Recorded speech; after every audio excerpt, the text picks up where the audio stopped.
الذي نحمده ونستعينه ونستغفره ونؤمن به ونتوكل عليه ونعوذ بالله من شرور أنفسنا ومن سيئات أعمالنا من يهده الله فلا مضل له ومن يضلل فلا هادي له ونشهد أن لا إله إلا الله وحده لا شريك له ونشهد أن محمدا عبد الله ورسوله أرسله الله تعالى بالهدى ودين الحق ليظهره على الدين كله وكفى بالله شهيدا فصلى الله عليه وسلم تسليما كثيرا كثيرا ثم أما بعد فإن أصدق الحديث كتاب الله وخير الهدي هدي محمد صلى الله عليه وسلم وإن شر الأمور محدثاتها وإن كل محدثة بدعة وكل بدعة ضلالة وكل ضلالة في النار. يقول سبحانه وتعالى في كتابه الكريم بعد أن يقول أعوذ بالله من الشيطان الرجيم تبارك الذي جعل في السماء بروجا وجعل فيها سراجا وقمرا منيرا وهو الذي جعل الليل والنهار خلفة لمن أراد أن يذكر أو أراد شكورا وعباد الرحمن الذين يمشون على الأرض هونا وإذا خاطبهم الجاهلون قالوا سلاما والذين يبيتون لربهم سجدا وقياما. رب اشرح لي صدري ويسر لي أمري واحلل عقدة من لساني يفقهوا قولي آمين يا رب العالمين. Inshallah, in today's brief khutbah, I'd like to share with you a few ayat that belong to a very powerful surah and a short surah relatively of the Quran, Surah Al-Furqan. And there are many beautiful qualities of Surah Al-Furqan, and in particular of these ayat, and I just want to highlight a couple of them. One of them, of course, is that right before we get into these ayat, Allah Azza wa Jalla revealed an ayah of a sajda. So the ayah right before this one, when the Muslim is to recite it, we're supposed to fall into sajda. And it's actually a conversation with people who commit shirk. Among the mushrikun of Makkah, there were people who recognized the word Allah because they were using it even before Islam. But when they heard the word Ar-Rahman, then this was a new name of Allah to them. And even though it's obvious that it's referring to Allah Azza wa Jal, when somebody wants to act ignorant and they want to act like they don't know what you're talking about, then they pretend like they don't know. So they would say things like, who do you worship, God or Allah or Ar-Rahman? Who do you worship? Why do you keep talking about this Ar-Rahman? And Ar-Rahman is not something new to the Arabs also from the Islamic point of view, because the ayat that refer to Ar-Rahman are some of the earliest revelations. For example, the Fatiha. The Fatiha is the first complete surah to be revealed. Alhamdulillahi Rabbil Alameen, Ar-Rahman Ar-Rahim. How many times they must have heard Bismillah Ar-Rahman Ar-Rahim? They know enough Arabic to know that Ar-Rahman is a describer of the word Allah. But regardless, when you have to dismantle or undermine somebody's argument or somebody's invitation, then you can say anything obnoxious that comes in your head. And so they said, what Ar-Rahman? What are you talking about? And so in the ayah before, not only did Allah introduce us to Ar-Rahman, He introduced us in such a powerful way that the believers, when they hear that, they are compelled to fall into sajda. They can't even continue to go about their day and just listen on the side. This is an ayah of sajda. Now, when one falls into sajda, this is the most humble position that a slave of Allah can be in. Even from the point of view of a non-believer. When a non-believer sees us pray and they don't know what salat is, they might even come and start talking to you. Because they don't know that you're praying. They don't know what that means. But they will notice that your hands and your eyes and the look on your face, this guy is humble before something. What's going on? Something's on his mind. You know? Now when we go into ruku', it's like the expression of exhaustion. You know when sprinters and things like that, when they run a long time, what do? Literally, they just grab their knees like, I can't do anymore. You know? This is our expression that we are weak before Allah Azza wa Jalla. And then sajda, there is no society in the world that doesn't understand that that is actually an expression of the ultimate humility. You cave in before somebody. As a matter of fact, in the most ignorant talk shows and sports shows, they'll have famous athletes come and like just as a joke, the fans are going to be like doing expressions of sajda. Even today in stadiums and things like that. It's incredible. But the point I'm trying to make is sajda is the most humble position you can possibly be in. Physically, and actually that's supposed to be psychologically also. Psychologically, we should be completely humbled before Allah Azza wa Jalla. And when you're completely humbled before Allah is the best time to declare two things. Not only how low you and I are, but how high Allah Azza wa Jalla is. So we're supposed to go into these ayat that I'm trying to share with you. The intent of the surah is to venture into these ayat with an unusual state of humility. تَبَارَكَ الَّذِي جَعَلَ فِي السَّمَاءِ بُرُوجًا. How full of barakah.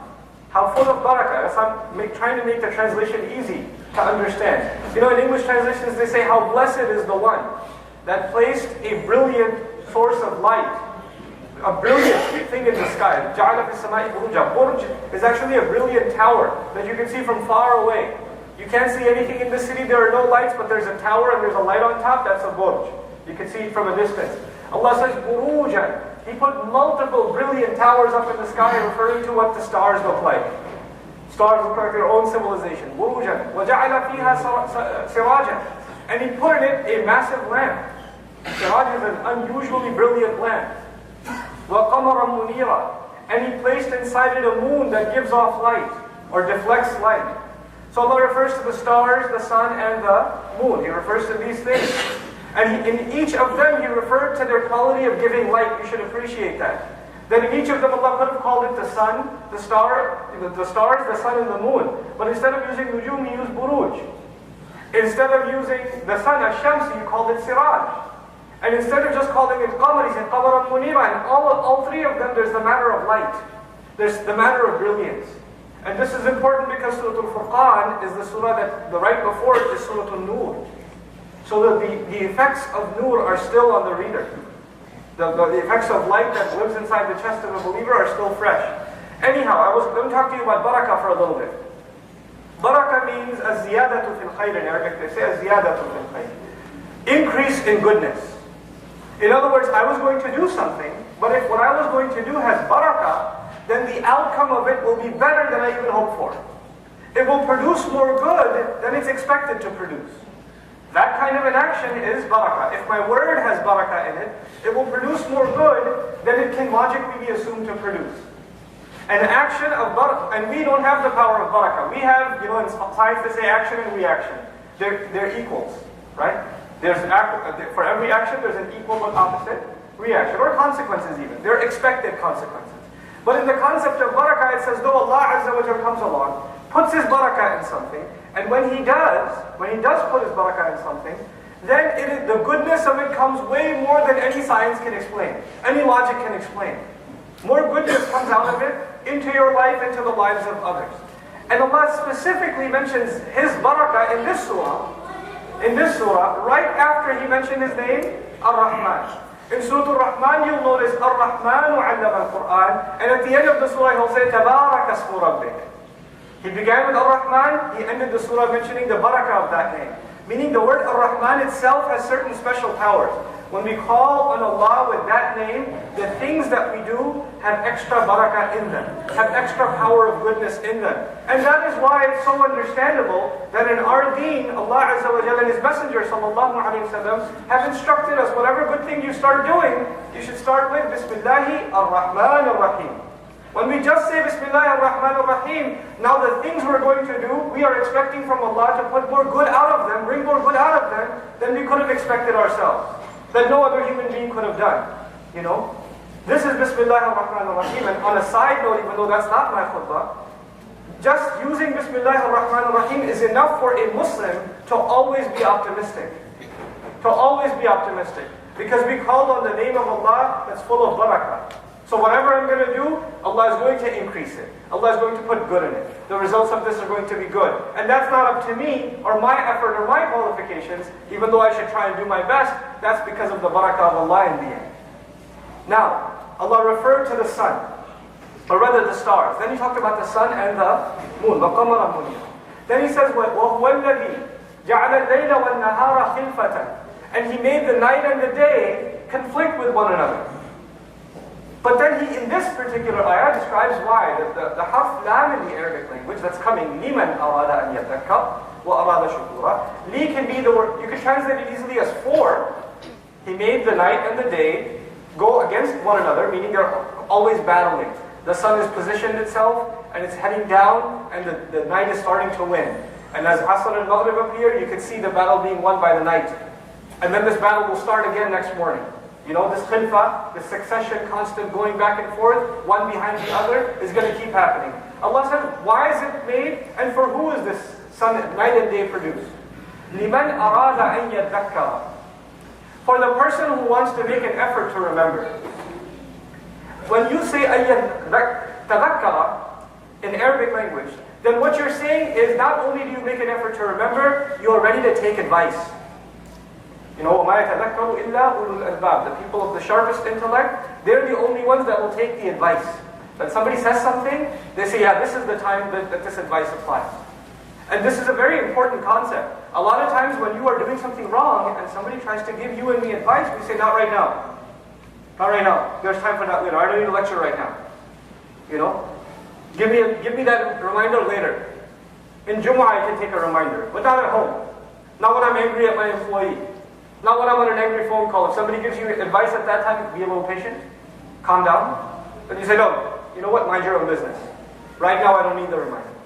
Allah says He made the night and the day. He kept on going in this way so that whoever truly has the intention, wants to benefit from the reminder, wants to take the reminder seriously, wants to make an effort to remember at the right time, can benefit. What's the connection between night and day and this? Every single believer that wakes up in the morning, especially in the month of Ramadan, should turn to Allah. And Allah says in the Quran, يُمْسِكُ السَّمَاء. He's holding the sky back from destroying you. From destroying you. Literally, you can imagine like an earthquake and a building's about to fall, or something's about to fall on you, and there's only one being, or there's one person that's holding a door from collapsing on the children. You know? And he's saying, come on, come on. When that image is produced, that means you have no time. You have no time. In the study of the universe, you know, in astronomy, they talk about how there are an uncountable number of flying objects in the universe that are hurling at massive speeds. And any one of them can hit the planet Earth at any time. So we're just kind of lucking out so far.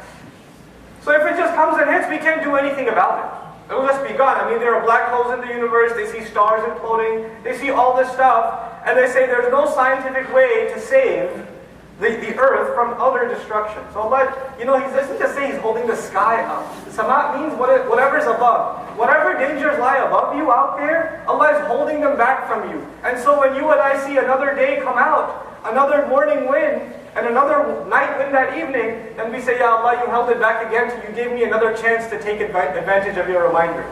Because when Allah stops holding it, and the earth's time runs out, that means my time ran out.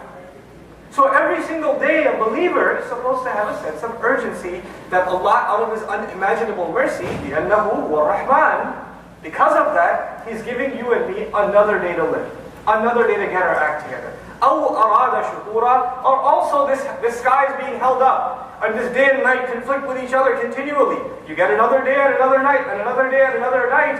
Why? So that you can be grateful. For the one who intends to be grateful. For the one who wants to appreciate.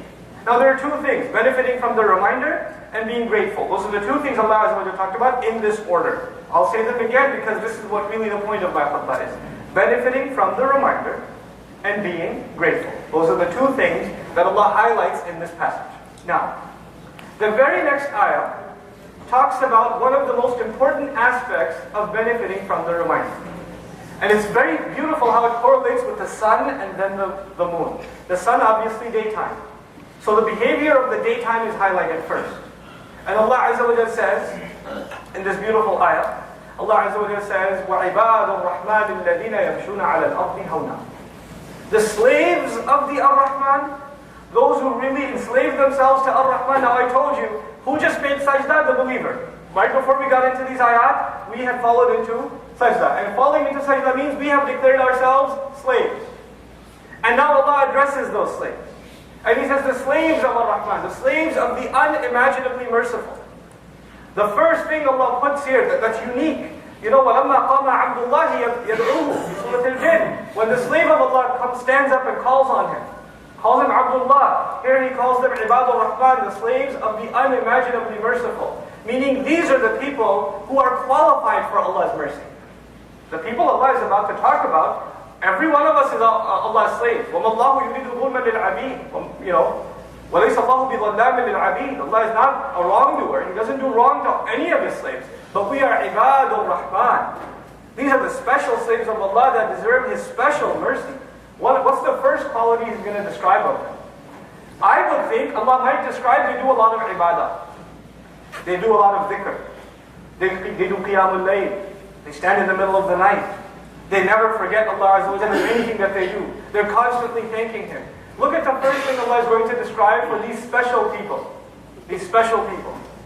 Allah says, الَّذِينَ يَمْشُونَ عَلَى الْأَرْضِ هَوْنًا. They walk on the earth easily. هَذَا بِالْعَرَبِيَّةِ خَفَّ. هَذَا شَيْء خَفَّ شَيْء. Lightly.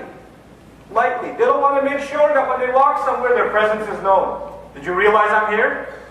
You know? They don't stomp on the earth when they walk. They don't go into the office or go into the school or go into anywhere as they walk in to make sure everybody realizes I'm here. They take it easy. They're not full of themselves. They're really not full of themselves. It reminds me of a funny story. We were at an Islamic program, somewhere I won't mention where, and this young man really wanted to be noticed as he walked in. So he had shades on, a couple of buttons off from his shirt, and he kind of like poses and walks in. And he's expecting people to look at him. Nobody looked at him. So he walked out again. And walked in again. And walked out again. And walked in again like 3 times. It was the most hilarious thing. But he did all that. Why? Because you want attention. The first benefit of the word hawn is you don't want attention. You're just yourself. You're not too concerned about other people's opinion about you when you're just going about your day. Hawn for younger guys here is that you're not, when you're walking into the masjid, you're checking yourself out in every mirror. You know? This completely self-absorbed type of walk. Hawn also means bisakina wal waqar. At the same time, this person is at peace. You know how some people, they're walking, they have a look on their face, an aggressive look, an intimidating look on their face, and you want, like, I want to stay away from that guy? Or they're waiting for you to make eye contact, and as soon as you make eye contact, they give you a stare, and you're supposed to like turn the other way. Like you only look at them when they're not looking at you. That's the opposite of hawn. They are at peace, and if others look at them, they become at peace too. People calm down just by looking at them. You know? Understand, these ayat are not just about you and me walking on the street. You walk into home. You walk into home, do kids run or kids run to you? Or they run away from you?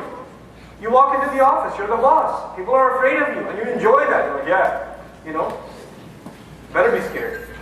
People avoid eye contact with you. That's not supposed to be the case. You're supposed to be humble when you walk. You're supposed to have a light character. Who do you think you are? Allah says, وَلَا تَمْشِي فِي الْأَرْضِ مَرَحًا, Surah Al-Isra. Don't walk around on the earth with full of pride, full of yourself. إِنَّكَ لَن تَخْلِقَ الْأَرْضِ. You're not going to cause cracks on the earth. Who do you think you are? وَلَن تَبْلُغَ الْجِبَالَ طُولًا. You're not going to reach the heights of the mountains with your stomping steps. You know yourself. Know your role. You know. So this is وَعِبَادُ الرَّحْمَنِ الَّذِينَ يَمْشُونَ عَلَى الْأَرْضِ هَوْنًا. This is their own demeanor. Whether anybody they're talking to or not, on their own they have a decent, self-respecting, but not full of themselves kind of attitude. And this is even body language. Quran even tells us humility is not just in speech, it's even in body language. How we carry ourselves. You know, how we go about ourselves. But then he says, وَإِذَا خَاطَبَهُمُ الْجَاهِلُونَ قَالُوا سَلَامًا. If I don't even get to talk to you about anything else, I just like to finish this by talking about this. The literal translation of the ayah that many translations suggest is when the ignorant address them, they say peace. Whenever the ignorant address these people, they say peace. But let's dig a little further. This surah is Surah Al-Furqan. In the beginning of this surah, Allah Azza wa Jalla talks about all kinds of ridiculous things that the disbelievers claimed against the Prophet sallallahu alaihi wasallam. They made all kinds of theories. He's insane, he's a magician, no, he's a victim of magic, no, on top of that, they dictate, iktatabaha. He has it written down by somebody, he's hired somebody to transcribe these stories that he's making up, asatirul awwaleen. All kinds of ignorant things are being said against the Messenger of Allah sallallahu alaihi wasallam. And the response that is the official policy given by Allah to His Messenger in response to these kinds of ignorant attacks is وَاصْبِرْ عَلَى مَا يَقُولُونَ. Just be patient over what they're saying. وَاجُرْهُمْ. Abandon them, leave them. When they talk like that, leave them. What we are learning is, sometimes you're talking to somebody, and let's explore the word jahal for a moment, because it says وَإِذَا خَاطَبَهُمْ الْجَاهِلُونَ. Jahal in Arabic means someone who doesn't have control over their emotions. Aql in Arabic literally means restraint. You know, there's a poet in Arabic who says, I wish my neck was 1 mile long. Why? Because by the time the words come out of my heart and they're traveling in my neck, I get time to think, should this actually reach my tongue or not? Because by the time the word comes out, oh man, I shouldn't have said that. That's jahil. Jahil is someone who has no restraints over what comes out of his mouth. No restraints. Whatever comes out of his mouth, he says. Some of you younger guys know, there's kids that are hanging out together. When kids are hanging out together, one of them wants to show off to his friends. So he'll be loud and obnoxious and say obscene things. And his friends are going to say, you're crazy, bro. You're so crazy. And he goes, that's right. And then he's going to say even more obnoxious things. This is jahil. Let me show you how jahil I am. Let me prove to you how jahil I am, and we'll all be proud of it together. Oh, that guy is crazy, man. You know? People insulting people in public, and that's what the way khataba is used. Khataba isn't just used in any context. Khataba is used when you address somebody out loud and in public. You're trying to embarrass somebody publicly. Somebody comes to these people, and they're obnoxious. They don't have any control over their tongue, and it's public. They're humiliating them. They're doing all of that. How are you supposed to respond? You see, when somebody insults you, the first reaction is, oh yeah? Oh, you think you know how to insult? I got a PhD. Let me teach you something. And you can cuss like a sailor way better than he can. So you can respond. But Allah says, you know what they say? They say salaman. They say peace. And salaman actually implies usallimuka salaman. From my side, you're not going to get anything but peace. If it was salamun, I would be happy translating peace. Because it's mansoob salaman, it implies, look, I'm at peace with you. I don't want anything to do with this. It also implies sometimes when people are talking to you in an angry fashion. Maybe like a good friend of mine, we were at this program, and this Christian friend, an older gentleman, he figured out that we're Muslims. And when he figured out we're Muslims, he started cursing the Prophet ﷺ and yelling and screaming, old man. I mean, he's like old man. He's on a cane, and he can barely open his eyes, you know. And he's going at it. I mean, he won't stop. And the stuff he says should make you really angry. But you know what? This is not new. We are hearing these things about the Prophet ﷺ now.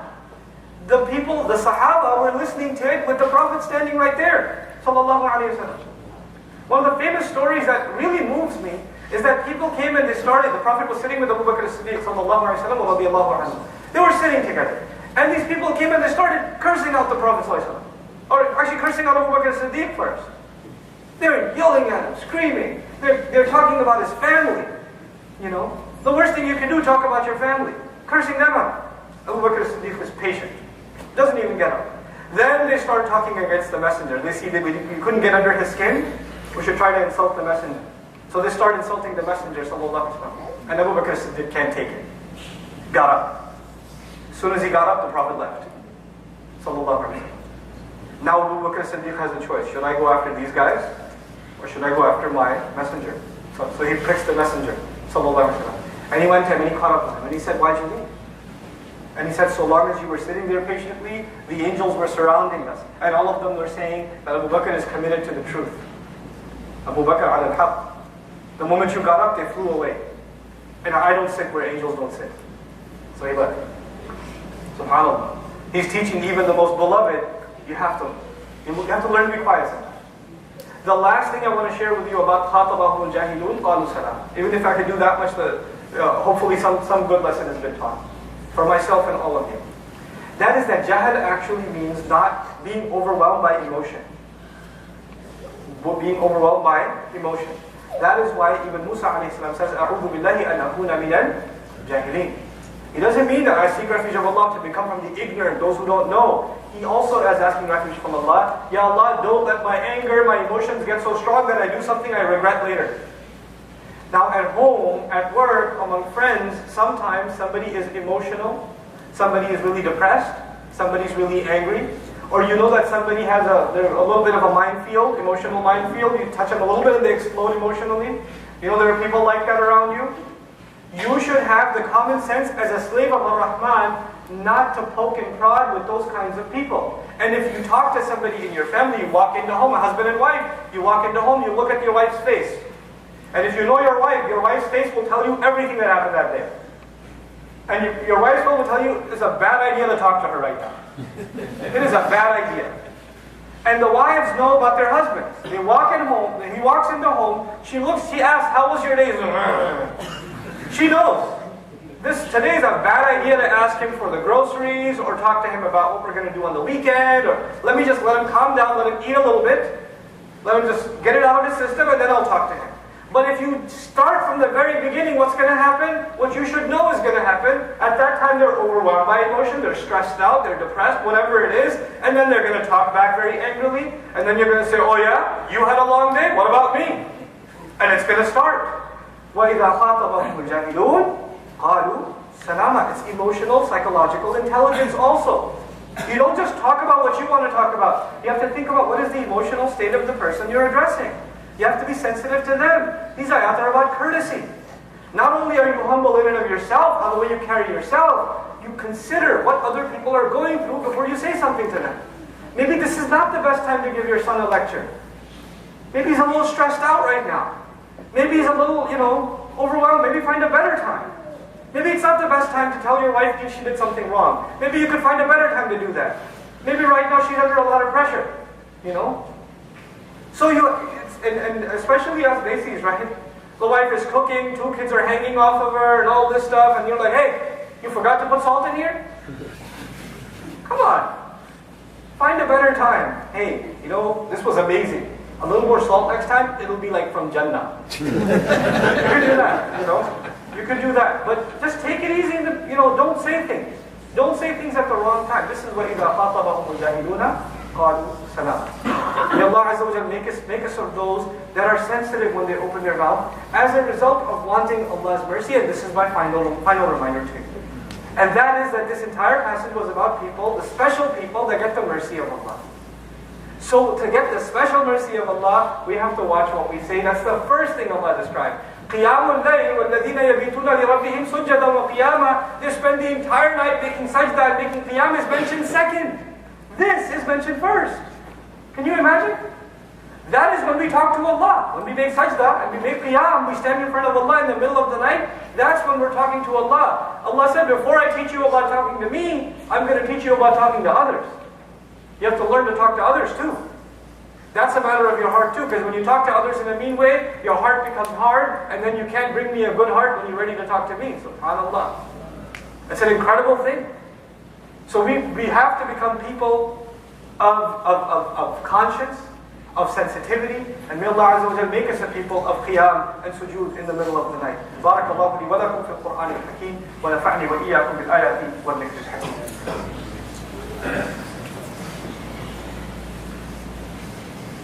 الحمد لله وكفى والصلاة والسلام على عباده الذين اصطفى خصوصا على أفضلهم وخاتم النبيين محمد الأمين وعلى آله وصحبه أجمعين. يقول الله عز وجل في كتابه الكريم بعد أن أقول أعوذ بالله من الشيطان الرجيم إن الله وملائكته يصلون على النبي يا أيها الذين آمنوا صلوا عليه وسلموا تسليما اللهم صل على محمد وعلى آل محمد كما صليت على إبراهيم وعلى آل إبراهيم في العالمين إنك حميد مجيد اللهم بارك على محمد وعلى آل محمد كما باركت على إبراهيم وعلى آل إبراهيم في العالمين إنك حميد مجيد عباد الله رحمكم الله اتقوا الله إن الله يأمر بالعدل والإحسان وإيتاء ذي القربى وينهى عن الفحشاء والمنكر ولذكر الله أكبر والله يعلم ما تصنعون أقم الصلاة إن الصلاة كانت على المؤمنين كتابا